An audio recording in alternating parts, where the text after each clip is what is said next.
নমস্কার বন্ধুরা, পুপুর রান্নাঘরে সবাইকে স্বাগত। আজ আমি তোমাদের সাথে শেয়ার করব বাংলাদেশের অপূর্ব স্বাদের একটা শীতকালীন ডেজার্ট আইটেম, আর সেটা হলো লাউয়ের পায়েস বা দুধ লাউ। এটা খেতে অপূর্ব হয়।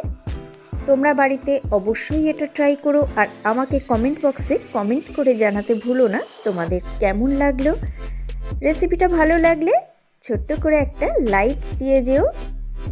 আর যারা এখনও আমার চ্যানেল সাবস্ক্রাইব করোনি তারা এরকম সুন্দর সুন্দর রেসিপি পেতে আমার চ্যানেলটা সাবস্ক্রাইব করে পাশে আসা বেল আইকনটা প্রেস করে দিও, তাহলে আমি যে কোনো ভিডিও আপলোড করার সাথে সাথে নোটিফিকেশান সবার আগে তোমাদের কাছে পৌঁছে যাবে। চলো তাহলে শুরু করা যাক লাউ পায়েস বা দুধ লাউ। দেখো বন্ধুরা, আমি প্রথমেই একটা একদম ফুলকচি লাউ নিয়েছি। লাউটার ওজন হচ্ছে 250 গ্রাম। তো এখন আমি আগে লাউটার খোসাটা পুরোটা ছাড়িয়ে নেব। আর এই রেসিপিটা কিন্তু একদম কচি লাউ দিয়েই করতে হবে, তা না হলে খেতে ভালোও লাগবে না। আর একটু বুড়ো লাউ নিলে পায়েসটা কিন্তু টক টক হয়ে যাবে, সেই জন্য এটা মাথায় রাখতে হবে। লাউটা কিন্তু প্রধান ব্যাপার, লাউটা ভীষণ কচি, যতটা কচি নেওয়া যায় ততই পায়েসটা খেতে সুন্দর হবে। তো আমি খোসাটা আগে ছাড়িয়ে নিচ্ছি, তারপর আবার ফিরে আসছি। লাউয়ের খোসা পুরোটা ছাড়িয়ে নিয়েছি। এখন আমি দুদিক আগে কেটে নেব। এবার আমি এটাকে, এই জায়গাটা যেহেতু একটু সরু সেই জন্য মাঝ বরাবর না কেটে আমি এই জায়গার থেকে কেটে নিলাম। আর এখন আমি এই অবস্থাতেই এটাকে জলে ভালো করে ধুয়ে নেব।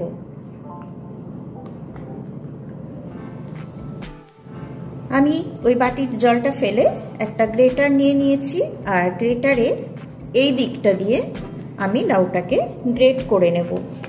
এক্ষেত্রে আর একটা কথা বলে রাখি, লাউটা যদি এতটা কুচি না হয় তাহলে কিন্তু এটা মাঝ বরাবর কেটে এর বুকোটা ফেলে দিয়ে পিঠের দিকটা নিতে হবে। তো এইটা যেহেতু একদম কচি সেই জন্য এখানে কিছু ফেলার ব্যাপার নেই। আমি এইভাবে এটাকে পুরো গ্রেট করে নেব।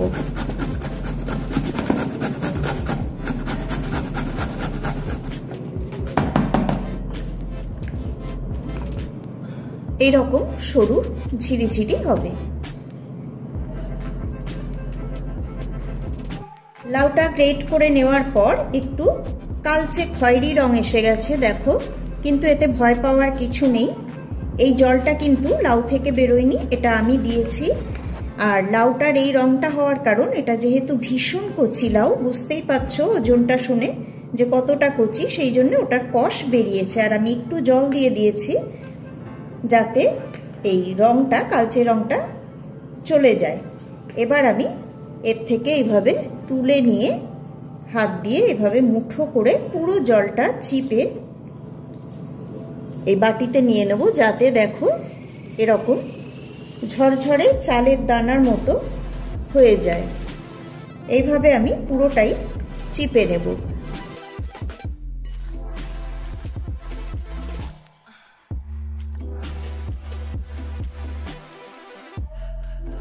আমি ইন্ডাকশনটা অন করে একটা প্যান বসিয়ে দিয়েছি, আর এটা কিন্তু আমি মিডিয়াম হিটে রেখেছি। এখন আমি এর মধ্যে দিয়ে দেব 1 চামচ ঘি। ঘিটা গলা পর্যন্ত আমাদের অপেক্ষা করতে হবে।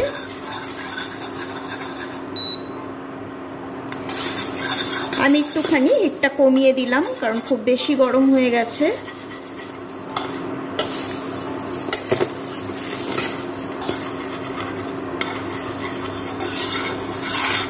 ঘিটা গলে গেছে। এখন আমি এর মধ্যে দিয়ে দেব গ্রেট করে রাখা লাউটা।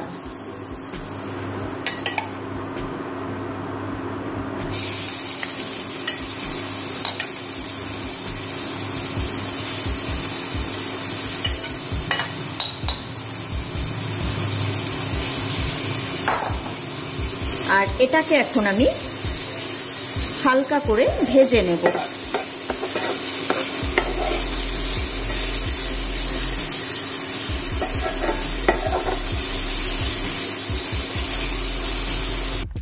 এটাকে আমি মিনিট 2 ভেজে নিয়েছি। এখন আমি এর মধ্যে দেব দুধ। আমি এখানে দেখো 500 ml একটা নর্মাল দুধ নিয়েছি। আমি মাদার ডেয়ারির কাউ মিল্ক নিয়েছি, নর্মাল মানে টোন্ড মিল্ক। তোমরা যে কোনো দুধ এখানে ইউজ করতে পারো, তবে এই দুধ দিয়েও কিন্তু বেশ ভালোই হবে। তো দুধটা এখন আমি এতে অ্যাড করব।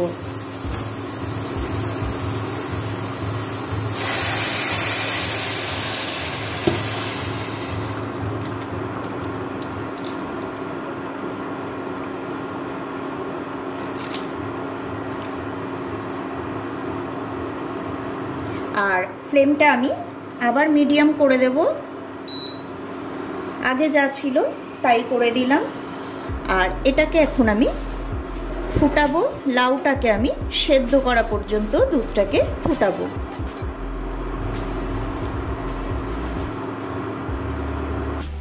দুধটা দেখো ফুটতে শুরু করে দিয়েছে।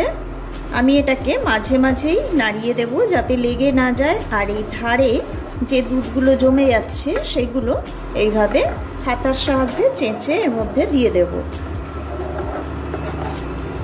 এইভাবে আরও কিছুক্ষণ ফুটাবো যতক্ষণ না লাউটা সেদ্ধ হয়। প্রায় 10 মিনিট ফোটানোর পর আমি লাউটা তুলে হাত দিয়ে দেখে নিয়েছি, লাউটা সেদ্ধ হয়ে গেছে। এখন আমি এর মধ্যে দেব মিছরি। আমি প্যাকেটে করেই কিনে নিয়ে এসেছি, একদম 100 গ্রাম। তো আমি 100 গ্রাম মিছরি এতে দিয়ে দিচ্ছি। মিষ্টি তোমরা তোমাদের পছন্দ মতো দেবে, কম বা বেশি।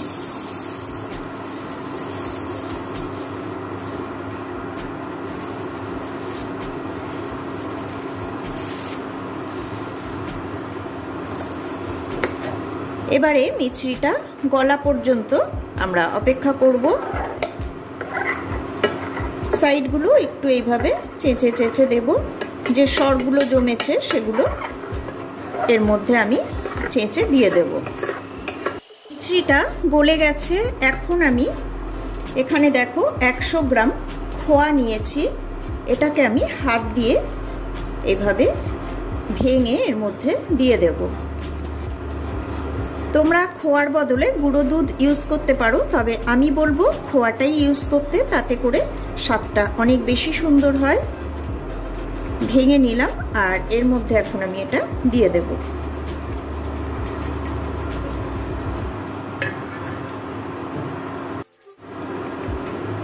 এবারে আমি এই হাতার পেছন দিয়ে এটাকে ভালো করে এভাবে মিশিয়ে দেব।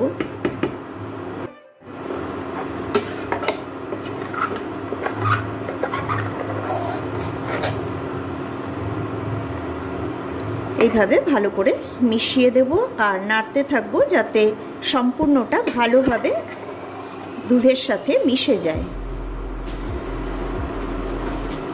একটু হাতা দিয়ে এভাবে তুলে দেখে নিয়ে মিশিয়ে দেব।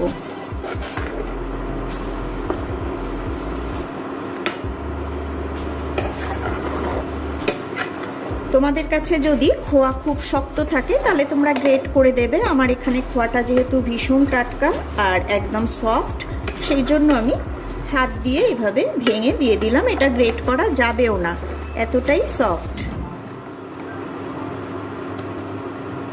এটাকে এখন আমি আরও মিনিট 5 ফুটাবো, তবে খুব বেশি ঘন কিন্তু করা যাবে না।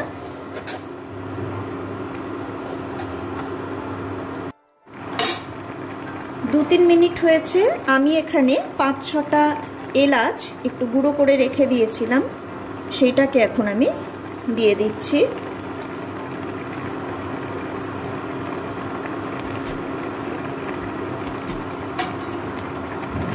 আর দিয়ে দেব কিছু কাজু আমি কুচিয়ে রেখেছি, সেটাও দিয়ে দেব।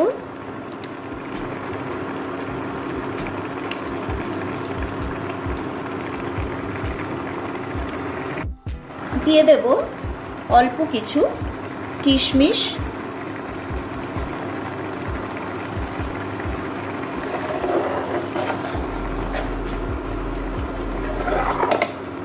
ভালো করে মিশিয়ে দেব। এটা দেখো কীরকম এটার কনসিস্টেন্সিটা আছে, এটা কিন্তু পাতলাই রেখেছি। এ দেখো এরকমই পাতলা, কিন্তু এটাকে আর ঘন করব না, কারণ এটা ঠান্ডা হলে কিন্তু অনেকখানি ঘন হয়ে যাবে। সেই জন্যে আমি এটাকে এখনই নামিয়ে দেব, আর এটা ঠান্ডা হলে পরিবেশন করব। এটা ফ্রিজে রেখে খেতে কিন্তু ভীষণ ভালো লাগে।